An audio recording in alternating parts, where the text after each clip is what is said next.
Welcome back to the Hockey Garage. I am Joe. This week we are going to be putting new front wheel bearing hub assemblies on the GX at 150,000 miles right now, and with like the last 15,000 of those miles being with a lift kit and 33s. Yes, inevitably it's time to replace those original wheel bearing hub assemblies. I know there's lots of videos and write-ups on how to do this, but some of you asked me specifically to make a video on doing it. So here I am. It's pretty simple. I've done it before, and we should be able to hammer it out pretty quickly. So stay tuned. Yes, that's right. About a month ago, I noticed I was getting this, like, I don't even really know how to explain it. It was like a hum with sometimes a little bit of vibration. It was like literally like a 1001, second on, second off of this like hum, and that was really it. My wife didn't notice it at first until I pointed it out, and then she's like, oh yeah, that definitely is a noise there. Went ahead and rotated the tires. That didn't change anything. Went ahead and got my tires rebalanced. The local shop that I use for tire balancing, all of their balancing is lifetime balance, so I just took that back in.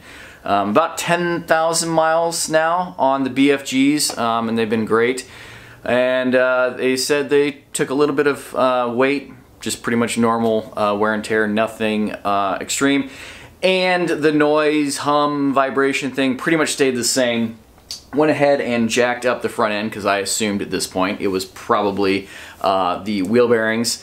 And yes, the driver's side one is on its way out. It's not awful by any means. I'm going to try to show you guys just so you have a little bit of a reference. And the passenger one is starting to go bad as well. It's not nearly as tight as it should be because it should be completely tight. And so it's something that you should replace in pairs, like brakes. You should do both sides. Wheel bearings, you should do both sides. You don't have to, but obviously you get a better price when you buy two at once. I actually, let me grab the box. These are the TRQ ones from A1 Auto. I think that is like their brand. They're not the cheapest, they're not the most expensive, but they do offer a limited lifetime warranty. I've had really good luck with A1 Auto's Toyota parts in the past. Always, you know, website's really easy to use. Payment is, you know, there's no goofy stuff. As far as payment, they use UPS or FedEx. I ordered these like late on a Saturday night, and they were delivered on Tuesday, I think, Wednesday. So it was really fast, and it's Thanksgiving weekend they came. So before you guys ask, no, they do not appear to use the Toyo or the Koyo bearings. I always get that mixed up.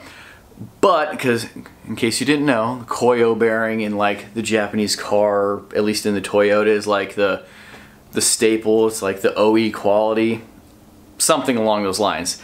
That being said, I've used Koyo bearinged non-OE, non-Toyota, I think it was like tensioner belts, tensioner pulleys for the serpentine belt on my 4Runner, and I had 2 or 3 of those. The bearings themselves went bad, so take that for what you will.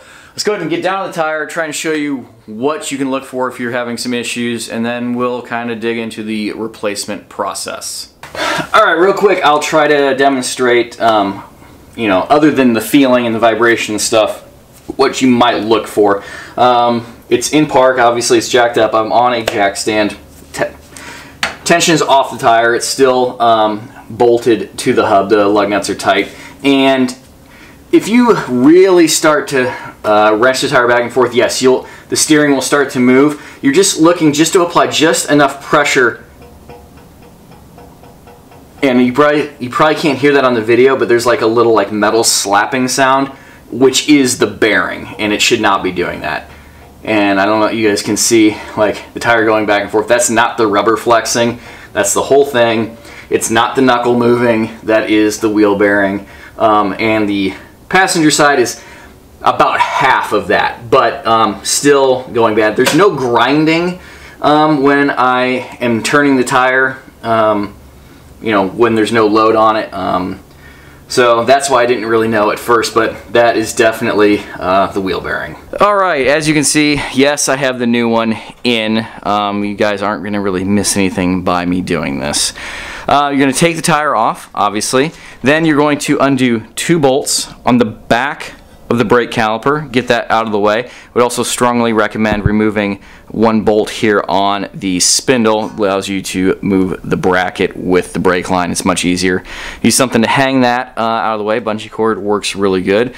That is simple. Then you need to take off this dust cap on the front. There is not really a fantastic way, an elegant way to remove that. I usually just use a small screwdriver and a hammer. Yes, take my time, try to get it in between the lip there without collapsing that cap, and then I use a little, once I've got it started, I use a little chisel and then just work my way around gently, pop that off. A lot of guys don't run these, they take them off, they get rid of them.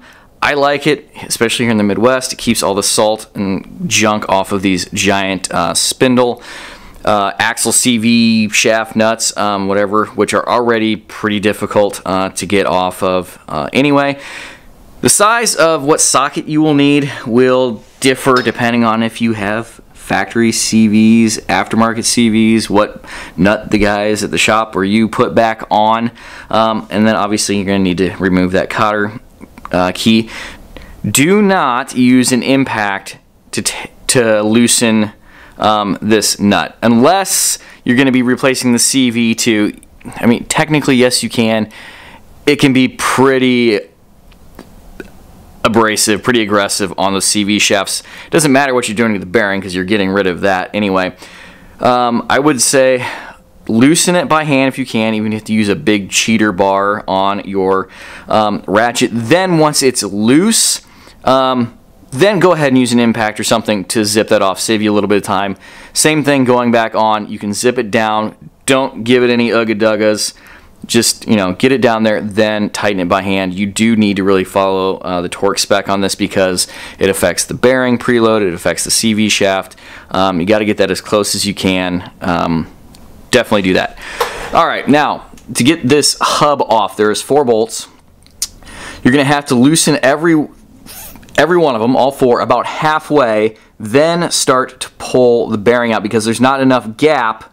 Because this is all pre-assembled with the bolts, there's not enough gap to undo the bolts completely. So undo them all about halfway, pop the hub out, and then, you know, do them the rest of the way and pop the hub all the way off. You have to do the exact same thing putting it on. You have to set the hub into place, get them all started, and then kind of tighten them evenly as you're pulling the hub into the knuckle there. That's a little bit more important because you want this to essentially press itself in evenly. You know, so cinch one, then the next one, then the next one, then the next one, and just keep going, or, you know, back and forth across whatever to pull this in evenly. Don't forget to put your brake shield in there. Gotta have that. And that's pretty much all there is to it. Okay, well, I have the old hub out. Now, when I referenced it being the bearing needed to be tight earlier, I meant it can't have that wobble. Obviously, it needs to be able to turn. And if it's so tight that it doesn't turn, then yeah, obviously you've got issues. But that's what I meant as far as the tight, just no wobbling. Now, I don't have the tire on there, so I don't really have the torque to really wrench it back and forth. And it wasn't that bad, but it was bad. But I'm going to see if you guys can hear this. The bearing is definitely bad.